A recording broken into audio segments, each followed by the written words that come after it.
Battle of Britain was a military campaign of the Second World War in which the Royal Air Force and the Fleet Air Arm of the Royal Navy defended the United Kingdom against large-scale attacks by Nazi Germany's Air Force, the Luftwaffe. It was the first major military campaign fought entirely by air forces. The battle takes its name from Prime Minister Winston Churchill's the 18th of June speech to the House of Commons. General Reagan called the Battle of France is over. I expect that the Battle of Britain is about to begin. After rapidly overwhelming France and the Low Countries, Germany left Britain facing imminent invasion. Recognizing the difficulty of a seaborne attack while the Royal Navy controlled the English Channel, Germany's primary objective became forcing Britain into a negotiated peace settlement. The British officially recognized the battle's duration as the 10th of July to the 31st of October 1940, overlapping with the Blitz night attack September 7, 1940 to May 11, th 19 for 1. German historians view it as a single campaign lasting from July 1940 to May 19 for 1. In July 1940, Germany began air and sea blockades targeting coastal shipping in ports like Portsmouth. On the 16th of July, Hitler ordered preparations for Operation Sea Lion, a planned amphibious assault contingent on achieving air superiority. By August 1st, the Luftwaffe focused on destroying RAF fighter command, shifting to airfield and infrastructure attacks 12 days later. As the battle progressed, targets expanded to aircraft factories and strategic sites, eventually including terror bombing of civilianeries in September. RAF Bomber Command's night raids disrupted German barge preparations. The Luftwaffe's failure to defeat the RAF forced Hitler to postpone and cancel Operation Sea Lion. Unable to sustain daylight raids, Germany continued night bombings known as the Blitz. Germany's failure to destroy Britain's air defenses marked its first major defeat in the Second World War. The early stages of the Second World War saw successful German invasions on the continent, aided decisively by the air power of the Luftwaffe, which was able to establish tactical air superiority. With great effectiveness, the speed with which German forces defeated most of the defending armies in Norway in early 1940 created a significant political crisis in Britain in early May 1940. The Norway debate questioned the fitness for office of the British Prime Minister Neville Chamberlain. On May 10th, the same day Winston Churchill became British Prime Minister, the Germans initiated the Battle of France with an aggressive invasion of French territory. RAF Fighter Command was desperately short of trained pilots and aircraft. Churchill sent fighter squadrons, the air component of the British Expeditionary Force, to support operations in France where the RAF suffered heavy losses. This was despite the objections of its commander Hugh doubting that the diversion of his forces would leave home defenses under strength. After the evacuation of British and French soldiers from Dunkirk and the French surrender on 22 June 1940, Hitler mainly focused his energies on the possibility of invading the Soviet Union. He believed that the British, defeated on the continent and without European allies, would quickly come to terms. The Germans were so convinced of an imminent armistice that they began constructing street decorations for the homecoming parades of victorious troops. Although the British Foreign Secretary Lord Halifax and certain elements of the British public favored a negotiated peace with an ascendant Germany, Churchill and a majority of his cabinet refused to consider an armistice. Instead, Churchill used his skillful rhetoric to harden public opinion against capitulation and prepare the British for a long war. The Battle of Britain has the unusual distinction that it gained its name before being fought. The name is derived from this was their finest art speech delivered by Winston Churchill in the House of Commons on the 18th of June, within 3 weeks prior to the generally accepted date for the start of the battle. What General Reagan called the Battle of France is over. I expect that the Battle of Britain is about to begin. Upon this battle depends the survival of Christian civilization. Upon it depends our own British life and the long continuity of our institutions and our empire. The whole fury and might.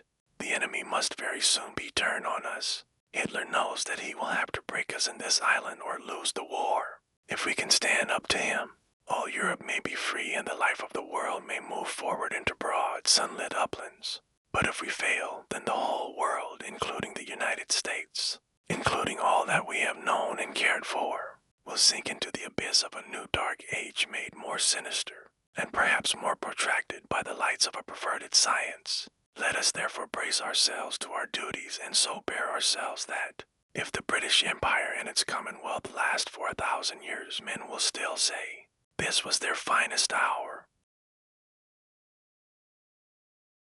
We shall fight on the beaches was a speech delivered by the British Prime Minister Winston Churchill to the House of Commons of the Parliament of the United Kingdom on the 4th of June 1940. This was the second of 3 major speeches given around the period of the Battle of France. The others are the blood, toil, tears, and sweat speech of the 13th of May 1940, and that this was their finest art speech of the 18th of June 1940. Events developed dramatically over the 5-week period, and although broadly similar in themes, each speech addressed a different military and diplomatic context. In this speech, Churchill had to describe a great military disaster and warn of a possible invasion attempt by Nazi Germany without casting doubt on eventual victory. He also had to prepare his domestic audience for France as falling out of the war, without in any way releasing France to do so, and wished to reiterate a policy and an aim unchanged, despite the intervening events from his speech of the 13th of May in which he had declared the goal of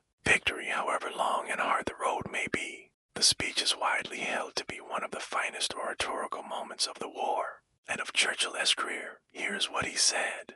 Turning once again, and this time more generally, to the question of invasion, I would observe that there has never been a period in all these long centuries of which we boast, when an absolute guarantee against invasion, still less against serious raids, could have been given to our people. In the days of Napoleon, of which I was speaking just now, the same wind which would have carried his transports across the Channel might have driven away the blockading fleet. There was always the chance, and it is that chance which has excited and befooled the imaginations of many continental tyrants. Many are the tales that are told. We are assured that novel methods will be adopted, and when we see the originality of malice, the ingenuity of aggression which our enemy displays, we may certainly prepare ourselves for every kind of novel stratagem and every kind of brutal and treacherous maneuver. We are assured that novel methods will be adopted, and when we see the originality of malice, the ingenuity of aggression which our enemy displays, we may certainly prepare ourselves for every kind of novel stratagem and